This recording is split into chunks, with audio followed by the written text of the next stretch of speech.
শিলিগুড়ির কিরণচন্দ্র শ্মশানঘাটে চরম ভোগান্তির অভিযোগ উঠল।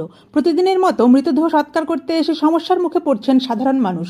অভিযোগ, শ্মশানঘাটের 3টি বৈদ্যুতিক চুল্লির সবকটি দীর্ঘদিন ধরে বিকল হয়ে পড়ে রয়েছে।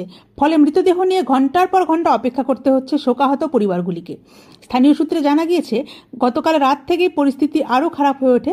শুক্রবার সকাল প্রায় 11টা নাগাদ একাধিক পরিবার মৃতদেহ নিয়ে শ্মশানঘাটে এলে তাদের অন্যত্র নিয়ে যাওয়ার পরামর্শ দেওয়া হয়।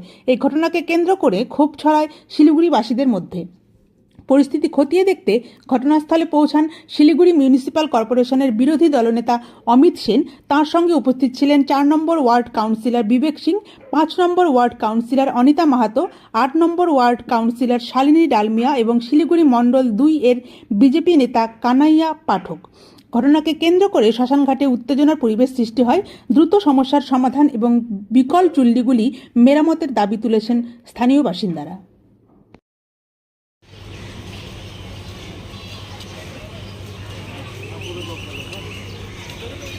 বাস্তবে পুর নিগমে অপদার্থতা একদম অপদার্থ হয়ে গেছে।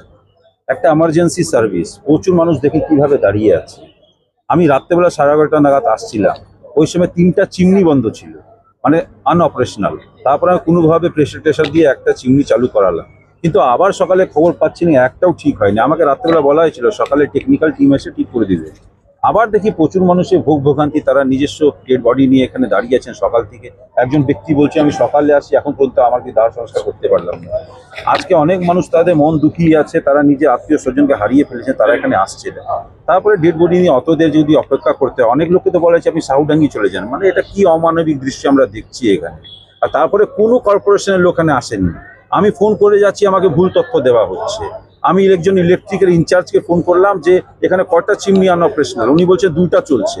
এখানে জিজ্ঞাসা করলাম 1টা চলছে, মানে ভুলভাল তথ্য আমাদের দেওয়া হচ্ছে। আমি এখানে অপেক্ষা করছি, এখনো তো কোনো টিম কর্পোরেশন থেকে আসেনি। আমি ফোনও করেছি। মেয়রের ভূমিকা নিয়ে কি বলবেন? মেয়র তো দেখাই যাচ্ছেন না, রাত্রেবেলা আসলেন না, এখনো আসলেন না। আমি জানি না ওনার কি হয়েছে। আমরা তো কোনোদিন বলিনি যে আপনার কর্পোরেশন ছেড়ে চলে যান, কিন্তু উনি দায়িত্বই পালন করতে চাচ্ছে না। ওদের সমস্ত এমআইসি, যিনি দায়িত্বপূর্ণ এমআইসি, উনি কোথায় আছেন? সমস্ত দেখছি খালি নাটক করছে। অনেক কাউন্সিলর এখন নিজের ওয়ার্ড অফিসে যাচ্ছেন না, অনেক এমআইসি কর্পোরেশন আসে না। ওদের কি হয়েছে? যতদিন সময় আছে আপনি আপনার দায়িত্ব পালন করুন।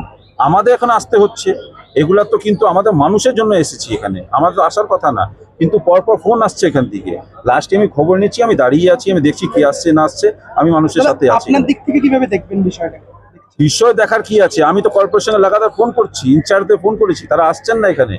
আমি তো দাঁড়ায় আছি, যত বড় ঠিক হচ্ছে না আমি আছি, ওরা আসলে তারপরে আমি ব্যবস্থা দেখছি কি হবে না।